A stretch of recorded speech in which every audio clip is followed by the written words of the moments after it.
नमस्कार दोस्तों, आप सभी का बहुत बहुत स्वागत करता हूं आपके अपने YouTube चैनल में।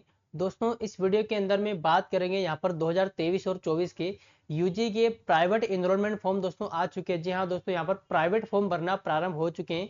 BA, BSc, BCom, BBA, BCA सारी कक्षाओं के दोस्तों यहाँ पर प्रारंभ हो चुके हैं फॉर्म। मैं आपको लाइव फॉर्म फिल करके बताने वाला हूँ कब से कब तक ये दोस्तों फॉर्म भरा रहे हैं और कब से कब तक फॉर्म आप भर सकते हैं।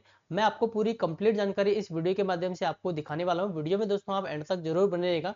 अगर आप मेरे चैनल पर नए हैं तो चैनल को सब्सक्राइब जरूर कर दिएगा। दोस्तों, सबसे पहले बात करेंगे दोस्तों फॉर्म आपको कब से कब तक भराने वाले हैं। यहाँ पर मैं आपको बता दूं कि सबसे पहले दोस्तों यहाँ पर आप देख सकते हैं जो नोटिफिकेशन यहाँ पर आया दोस्तों डीएवी का ये नोटिफिकेशन 14 मार्च को दोस्तों यहाँ पर रिलीज हुआ था। इसके अंदर में यहाँ पर आप दोस्तों देखेंगे। देखिए, सबसे पहले यहाँ पे लिखा कि प्रथम वर्ष स्वाध्याय मतलब कि प्राइवेट विद्यार्थियों के लिए नामांकन एनरोलमेंट फॉर्म की प्रक्रिया दोस्तों। यहाँ पर देख सकते हैं आप कि विद्यार्थियों द्वारा ऑनलाइन नामांकन फॉर्म जमा करना। मतलब 5 तारीख से दोस्तों फॉर्म जो है प्रारंभ होने वाले थे, लेकिन 4 तारीख को मतलब एक दिन पहले ही दोस्तों फॉर्म यहाँ से भरना स्टार्ट हो चुका है। ठीक है, इसकी जो लास्ट तारीख है दोस्तों वो है 16 तारीख लास्ट तारीख यहाँ पर। ठीक है, उसके बाद में दोस्तों बात करेंगे महाविद्यालय द्वारा ऑनलाइन नामांकन फॉर्म का सत्यापन। मतलब कि यूनिवर्सिटी द्वारा दोस्तों कॉलेज के द्वारा यहाँ पर जो है आपका जो फॉर्म है वो वेरिफिकेशन करने की लास्ट जो डेट है वो दोस्तों 19 तारीख तक। ठीक है, मतलब कि यहाँ पर आप देख सकते हैं कि दोस्तों फॉर्म वो है वो 4 तारीख से ही भरना प्रारंभ हो चुके हैं। तो इसके जो जो नोटिफिकेशन आया था उसके अंदर में दोस्तों 5 तारीख बताया गया था यहाँ पर। ठीक है, एक फॉर्म फिल करके बताने वाला हूँ, आप दोस्तों वीडियो में एंड तक जरूर बने रहेगा। सबसे पहले इसकी जो लिंक है मैंने वीडियो के डिस्क्रिप्शन बॉक्स में आपको दे दिए। इस वाले दोस्तों आपको इस तरह से होम पेज आपको दिखे यहाँ पर। सबसे पहले यहाँ पर देख सकते हैं प्राइवेट एनरोलमेंट फॉर्म। ठीक है दोस्तों, आप उसी सिंपली आपको यहाँ पे क्लिक करना है। उसके बाद में दोस्तों आप देखेंगे यहाँ पे लिखा कि यूजी प्राइवेट एनरोलमेंट फॉर्म मई 2023। ठीक है, तो यहाँ पर आपको 24-25 का नहीं, 23-24 का। ठीक है, इसके पहले 22-23 का निकला, अब 23-24 का यहाँ पर निकलेगा। ठीक है, तो 23-24 का दोस्तों आपको फॉर्म यहाँ पर अप्लाई करना है। ठीक है, सबसे पहले यहाँ पर आप देख सकते हैं कि ये डीएवीवी के अंदर में जो भी डिस्ट्रिक्ट कौन कौन सी कॉलेज है और उस कॉलेज के अंदर में कौन कौन सी कोर्स अवेलेबल है उसके हिसाब से यहाँ पर दोस्तों फॉर्म आप अप्लाई कर पाएंगे। ठीक है, तो सबसे पहले यहाँ पर आप देख सकते हैं डिस्ट्रिक्ट आपको सिलेक्ट करना, कौन से डिस्ट्रिक्ट में आपको फॉर्म अप्लाई करना है। आप ये जो डिस्ट्रिक्ट आपको दोस्तों यहाँ पर शो कर रहे हैं ये इंदौर संभाग के अंदर में जो डिस्ट्रिक्ट आते हैं और वही उसी के अंदर में जो उस डिस्ट्रिक्ट के अंदर में कौन कौन से कॉलेज अवेलेबल है और उस कॉलेज के अंदर में कौन कौन से कोर्स अवेलेबल है उसके माध्यम से यहाँ पर आपको भरना है। सबसे पहले यहाँ पर आप देख सकते हैं जैसे मैं इंदौर का एक फॉर्म भरता हूँ। ठीक है, सबसे पहले आप अपना जो भी डिस्ट्रिक्ट में आप सिलेक्ट करना चाहे वो डिस्ट्रिक्ट यहाँ पर आपको सिलेक्ट करना है। उसके बाद में कॉलेज का नाम। ठीक है, उस डिस्ट्रिक्ट के अंदर उस जिले के अंदर में कौन कौन से कॉलेज है। ठीक है, तो वो कॉलेज आपको दोस्तों यहाँ पर अपने हिसाब से आपको कॉलेज देख लेना है कौन सा कॉलेज आपको सिलेक्ट करना है। ठीक है, उस कॉलेज के अंदर में आपको कौन सा प्रोग्राम आपको सिलेक्ट करना है, मतलब कि कौन सा कोर्स आपको करना है। ठीक है, जैसे बीए करना है, बीकॉम करना है, फिर बीएससी करना है। ठीक है, तो मान लो अगर किसी को बीए करना है तो बीए यहाँ पर आप सिलेक्ट कर सकते हो। उसके बाद में सिलेक्ट ब्रांच। ब्रांच मतलब कि बीए के अंदर में कौन सी ब्रांच है, बैचलर ऑफ आर्ट्स। ठीक है, अगर कोई मान लो यहाँ पर बीकॉम भी करता है तो यहाँ पर बीएससी करता है तो यहाँ पर बैचलर ऑफ साइंस यहाँ पर दोस्तों लिखा आ जाएगा। ठीक है, तो यहाँ पर दोस्तों अपने हिसाब से आपको जो भी कोर्स आपको करना है, जो भी आपको कोर्स सिलेक्ट करना है वो कर सकते हैं। उसके बाद में आपको ब्रांच जो है आपको बैचलर ऑफ साइंस या फिर bachelor of art, bachelor of commerce यहाँ पर। ठीक है, मीडियम आपका ये जो आप एग्जाम देंगे प्राइवेट की वो कौन सी मीडियम, आप हिंदी इंग्लिश जो भी आपको मीडियम मीडियम आपको सिलेक्ट कर लेना है। उसके बाद में यहाँ पर आप देखेंगे सब्जेक्ट ग्रुप। ठीक है, सब्जेक्ट ग्रुप के अंदर में आप दोस्तों देखें जैसे मान लो कोई बीए अगर सिलेक्ट करता है। ठीक है, तो उसके अंदर में कौन कौन से सब्जेक्ट आपको आते हैं। ठीक है, तो प्लेन आपको बीए करना है, फिर बीए साइंस करना, बीए सीएस वगैरह करना, तो उसके अंदर बहुत सारे सब्जेक्ट आपको होते हैं। आपको अपने अनुसार आपको जो सब्जेक्ट दिखा रहे हैं वो सब्जेक्ट आपको अपने हिसाब से आपको ले लेना है। ठीक है, तो यहाँ पर दोस्तों जो प्लेन के अंदर जो सब्जेक्ट जो गुराते हैं वो मैंने यहाँ पर सब्जेक्ट दोस्तों यहाँ पर ले लिए। ठीक है, उसके बाद में मेजर सब्जेक्ट। ठीक है, मेजर सब्जेक्ट क्या होता है दोस्तों, आपका मुख्य एक सब्जेक्ट होता है उसके अंदर में आपको कौन सा मुख्य, इन तीनों में से ये जो तीन आपने सिलेक्ट किए ऊपर में से इनमें से दोस्तों आपको इन तीनों में से कोई आपको एक मुख्य सब्जेक्ट आपको होना चाहिए। ठीक है, मान लो जैसे यहाँ पर कोई आपको एक सब्जेक्ट मुख्य ले लिया। ठीक है, उसके बाद माइनर सब्जेक्ट। माइनर मतलब कि उससे कम उससे छोटा, मतलब कि मुख्य तो वो भी रहेगा लेकिन वो माइनर सब्जेक्ट रहेगा। तो इनमें से इन तीनों में से कौन सा आपको माइनर रखना वो आप यहाँ पर सिलेक्ट कर सकते हैं। ठीक है, उसके बाद दोस्तों आप देखेंगे यहाँ पर ओपन इलेक्टिव सब्जेक्ट। ठीक है, ओपन इलेक्टिव सब्जेक्ट का मतलब ये होता है दोस्तों कि आपका इसके जो सब्जेक्ट आपने लिया, ये जो 3 सब्जेक्ट आपने लिया है। ठीक है, ये जो 3 लिया और इसके जो 2 लिया, ये मेजर और माइनर सब्जेक्ट के अलावा दोस्तों आपके पास में ओपन इलेक्टिव सब्जेक्ट मतलब आप इसके अलावा कौन से कोर्स आप या फिर कौन से फील्ड में आप इंटरेस्ट रखते हैं। ठीक है, वो सब्जेक्ट आप यहाँ पर लिख सकते हैं। ठीक है, सब्जेक्ट आपका जो वो तो आपको पढ़ना है, लेकिन इसके अलावा भी दोस्तों बहुत सारे फील्ड है, बहुत सारे ऐसे कोर्सेज है इसके अलावा जो आपका इंटरेस्ट आपकी आपकी रुचि के हिसाब से आप यहाँ पर ले सकते हैं। ठीक है, यहाँ पर मैं लास्ट में आपको बताऊंगा दोस्तों कि मेजर सब्जेक्ट क्या होते हैं, माइनर सब्जेक्ट क्या होते हैं, ओपन इलेक्टिव क्या होता है, वोकेशनल सब्जेक्ट क्या होते हैं। मैं आपको लास्ट में वीडियो के लास्ट में आपको बताने वाला हूँ, तो आप वीडियो में एंड तक बने रहेगा। मैं आपको पूरी कंप्लीट यहाँ पर आपको जानकारी दिखाऊंगा। अभी दोस्तों यहाँ पर अभी बात करते हैं, वापस वीडियो में चलते हैं। यहाँ पर ओपन लिस्ट सब्जेक्ट जो अपने हिसाब से आपको सिलेक्ट कर लेना। मान लो किसी को वेब डिजाइन करने आता है, ठीक है, तो वेब डिजाइन के आप कोर्स आप करना चाहते हैं वो भी आप कर सकते हैं साथ में, ठीक है। या फिर कोई किसी को कंप्यूटर मेंटेनेंस का कोर्स आता है वो भी आप कर सकते हैं, या फिर अगर आपको नहीं भी आता तो भी आप सिलेक्ट कर सकते हैं, ताकि आपको कॉलेज में यहाँ पर आपको सिखाएंगे, ठीक है। तो इसके हिसाब से जो भी आपको कोर्स आता है, किसी को मान लो एनसीसी वगैरह करना है, एनसीसी आप कर सकते हैं, ठीक है। रूरल बैंकिंग सेक्टर में आपको किसी को काम करना है वो भी आप कर सकते हैं यहाँ पर, ठीक है। तो बहुत सारे अपने हिसाब से आपको जो कोर्स आपको करना है वो आप अपने हिसाब से आप सिलेक्ट कर सकते हैं, ठीक है। तो यहाँ पर जैसे मान लो वेब डिजाइन सिलेक्ट किया, ठीक है, तो वेब डिजाइन आपने कर लिया। उसके बाद यहाँ पर आप देख सकते हैं वोकेशनल सब्जेक्ट के, वोकेशनल सब्जेक्ट के अंदर में आप दोस्तों यहाँ पर देखेंगे ये भी एक तरह से अपनी एक अलग ही फील्ड का कोर्स होता है। मतलब कि वोकेशनल का मतलब ये होता है दोस्तों कि कंपनी आपको कोई भी फील्ड अगर आपको इंटरेस्ट है तो उसके हिसाब से भी आप यहाँ पर सिलेक्ट कर सकते हैं, ठीक है। किसी को वेब डिजाइन में अच्छा वेब डिजाइन बनाना अच्छा लगता है, ठीक है, या फिर किसी को पर्सनालिटी डेवलपमेंट अच्छा लगता है, या फिर किसी को जीएसटी के साथ में मतलब काम करने में अच्छा लगता है, ठीक है, या फिर तो कोई भी आप कोर्स अपने हिसाब से आप सिलेक्ट कर सकते हैं यहाँ पर, ठीक है। उसके बाद में प्रोजेक्ट या फिर इंटर्नशिप, किसी भी आपको एक प्रोजेक्ट आपको देंगे, आपका फील्ड के हिसाब से, आपका नॉलेज के हिसाब से, आप किसी भी फील्ड में एक अच्छे तरह आप अपनी पकड़ यहाँ पर आप रख सकते हैं, ठीक है। तो कोई भी आप इंटर्नशिप वगैरह कोई भी आप कोर्स यहाँ पर आप कर सकते हैं, ठीक है। उसके बाद में नीचे आप यहाँ पर देखेंगे जो पर्सनल डिटेल दोस्तों यहाँ पर आप देखेंगे, पर्सनल डिटेल के अंदर सबसे पहले अपना नाम यहाँ पर आपको फिल करना है, ठीक है। जो भी आपका नाम है दोस्तों वो पूरा नाम यहाँ पर आपको फिल करना है। उसके बाद में आपका सरनेम दोस्तों वो यहाँ पर आपको सिलेक्ट कर लेना है। आपका हिंदी में नाम दोस्तों यहाँ पर आपको सिलेक्ट करना है। हिंदी में लास्ट में आपको बता दूँ, यहाँ पर आपको गूगल ट्रांसलेट आपको करना है, ठीक है। गूगल ट्रांसलेट जैसे आप करते हैं उसके बाद में अपना नाम यहाँ पर दोस्तों आपको सिलेक्ट कर लेना है, ठीक है। उसके बाद में आपको पूरा जो नाम दोस्तों आपको वो यहाँ पर आपको सिलेक्ट करना है, ठीक है। यहाँ पर आपको जो नाम दिया गया दोस्तों आपको पूरा नाम यहाँ पर आपको सिलेक्ट, उसके बाद में कॉपी कर लेना। उसके बाद वापस से दोस्तों यहाँ पर आपको पूरा नाम जो है आपको टाइप कर देना, ठीक है।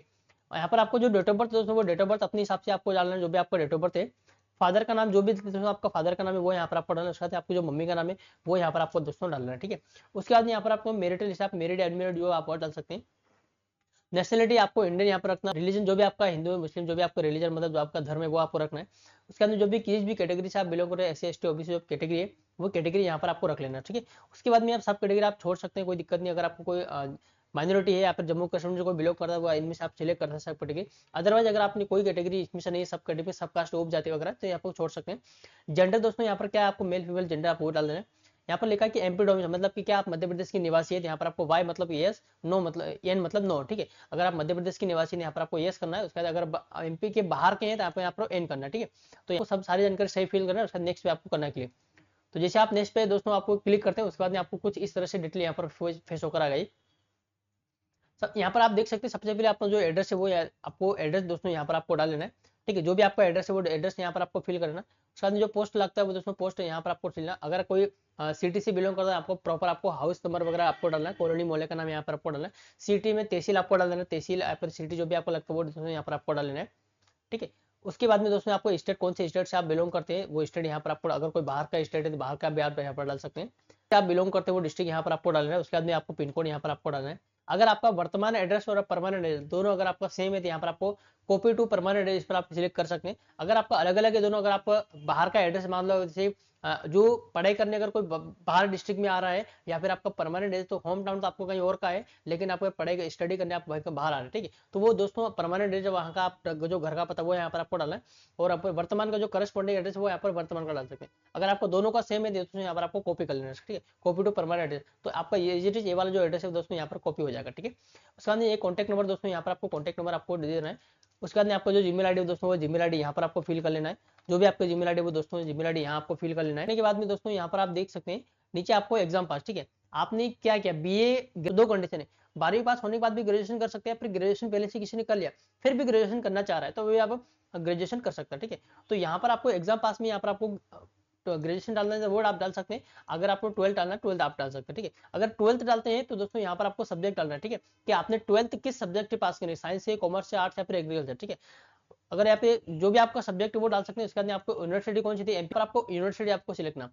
यूनिवर्सिटी में आपको दोस्तों एमपी बोर्ड की यूनिवर्सिटी थी या फिर कोई सीबीएसई वगैरह थी तो आप सीबीएसई सिलेक्ट कर सकते हैं, या फिर अगर इसके अलावा भी कोई दूसरी अदर बोर्ड थी तो वो यहाँ पर आपको डाल सकते हैं, ठीक है। नहीं तो दोस्तों यहाँ पर वो अदर बोर्ड आप करते हैं तो फिर आपको जो भी आपकी यूनिवर्सिटी वो आपको डालना है। अगर आपको एमपी बोर्ड या फिर सीबीएसई बोर्ड वो आपको डालना है, ठीक है। उसके बाद में आपको पासिंग ईयर आपने कब पास किया वो पासिंग ईयर यहाँ पर आपको डालना है, ठीक है। उसके बाद में आपको परसेंटेज क्या बनता है वो आपको डालना। अगर कोई ग्रेजुएशन करता है तो आपको ग्रेजुएशन आप सिलेक्ट करेंगे तो आपने सिलेक्ट किया। उसके बाद में यहाँ पर आपको यूनिवर्सिटी आपको देना है कि आपने ग्रेजुएशन कौन से यूनिवर्सिटी से पास किया। अगर डीएवी ऑलरेडी पहले से आपकी यूनिवर्सिटी है तो आपको डीएवी सिलेक्ट कर सकते हैं। डीएवी से अगर आपने पास किया लेकिन माइग्रेशन आपने इशू करवा लिया तो वो आप यहाँ पर सिलेक्ट कर सकें। या फिर आपकी जो यूनिवर्सिटी है, ठीक है, वो एमपी के ही बाहर की है तो आप यूनिवर्सिटी आउट ऑफ एमपी इस पे आप सिलेक्ट कर सकते हैं। अगर आपके डीएवी यूनिवर्सिटी नहीं है लेकिन आप एमपी के अंदर में है तो आप यहाँ पर इस वाले ऑप्शन पे क्लिक कर सकते हैं, यूनिवर्सिटी इन एमपी, ठीक है। तो आप यूनिवर्सिटी इन एमपी पे आप कर सकते हैं अगर आपकी डीएवी को छोड़ के कोई दूसरी यूनिवर्सिटी है तो, ठीक है। उसके बाद में यहाँ पर आपको दोस्तों पासिंग ईयर आपको देना, पास आपने कब पास किया है, आपका ग्रेजुएशन। उसके बाद जो परसेंटेज दोस्तों आपको बना था, जो भी परसेंटेज है दोस्तों, परसेंटेज यहाँ पर आपको डाल देना है। उसके बाद में दोस्तों यहाँ पर आपको माइग्रेशन टीसी वगैरह नंबर अगर आपके पास में है तो आप डाल सकते हैं, नहीं तो इसको आप छोड़ भी सकते हैं। उसके बाद में आपको proof of date of birth के लिए आपको देना है। उसके बाद मार्कशीट पे दोनों आपको 2 ऑप्शन में आपको टिक करना जरूरी है दोस्तों, ठीक है। उसके तभी आपको फॉर्म लेगा, अदरवाइज आपको फॉर्म नहीं लेगा। यहाँ पर दोस्तों आपको फोटो अपलोड करना है, जैसे आप फोटो पे क्लिक करते हैं उसके बाद में चूज फाइल आपको इस पे करना है क्लिक। जहां पर भी आपका फोटो लगा दोस्तों, फोटो आपको यहाँ पर ले लेना सिंपली। उसके बाद दोस्तों यहाँ पर क्रॉप करने का कहा जाएगा, आपको सिंपली यहाँ पर क्रॉप कर देना है। उसके बाद यहाँ पर आपको इमेज क्रॉप पे आपको सिंपली कर देना है क्लिक। तो उसके बाद आपका जो फोटो सिंपली यहाँ पर अपलोड हो जाएगा। उसके बाद आपको सबमिट करना है, ठीक है। तो सबमिट जैसे आप कर देंगे उसके बाद दोस्तों आपको पॉपअप आएगा, are you sure want to submit, तो यहाँ पर आपको सिंपली कर देना है क्लिक। जैसे आप क्लिक करते हैं आपका फोटो दोस्तों इस तरह से आपको सबमिट होकर आ जाएगा। उसके बाद सारी जानकारी सही हो जाती है। उसके बाद दोस्तों यहाँ पर आपको सबमिट वाले फॉर्म आपको कर देना है क्लिक। जैसे आप सबमिट वाले ऑप्शन पे क्लिक करते हैं उसके बाद में थोड़ा आप देख सकते हैं कि आपको कुछ इस तरह से आपका जो फॉर्म है वो दोस्तों फॉर्म भर के आ चुका, ठीक है। यहाँ पर आपको दोस्तों एप्लीकेशन नंबर वो आपको दोस्तों सिंपली आपको कॉपी करके रख लेना है। उसके बाद आपको फॉर्म में पूरी प्रॉपर आप जानकारी यहाँ पर आप देख सकते हैं। आपका फॉर्म पूरी कंप्लीट आपका हो चुका है। उसके बाद यहाँ पर आप देख सकते हैं, आप चाहो तो इसको प्रिंट करके भी रख सकते हैं, यहाँ पर देख सकते हैं। उसके बाद proceed to payment, proceed to payment दोस्तों आपको करना है। प्रोसीड टू पेमेंट पे क्लिक किया उसके बाद में आपको पेमेंट किस माध्यम से आप करना चाह रहे हैं, नेट बैंकिंग के माध्यम से, डेबिट कार्ड, क्रेडिट कार्ड या फिर यूपीआई के माध्यम से। आप यूपीआई के माध्यम से आप कर सकते हैं पे गवर्नमेंट वाले ऑप्शन पे सिंपली कर देना है क्लिक। उसके बाद में दोस्तों आपको यहाँ पर पेमेंट, आपको जो भी पेमेंट आपका लगता है वो पेमेंट आपको यहाँ पर सिंपली कर लेना है। पेमेंट यहाँ पर दोस्तों करने के बाद या पेमेंट आप क्यूआर के माध्यम से करना चाह रहे हैं या फिर यूपीआई के माध्यम से, तो जो भी आपको ऑप्शन सूटेबल लगे दोस्तों आप इस पर सिंपली आप कर सकते हैं, ठीक है। उसके बाद आपको पेमेंट यहाँ पर कर लेना है, पेमेंट कर लेना है। उसके बाद दोस्तों तो फाइनल आपको पेमेंट कर लेना है। पेमेंट करने के बाद में आपको कुछ इस तरह से दोस्तों आपको रिसिप्ट यहाँ पर दोस्तों आ जाएगी, ठीक है। तो दोस्तों आपकी मेजर सब्जेक्ट और इलेक्टिव सब्जेक्ट दोस्तों क्या था मैंने आपको बता दिया। मेजर सब्जेक्ट दोस्तों वह प्राथमिक विषय होता है जिसे छात्र विश्वविद्यालय में पढ़ने के लिए चुनते हैं। यह वह विषय है जिस पर विश्वविद्यालय की पढ़ाई का मुख्य फोकस होता है, ठीक है।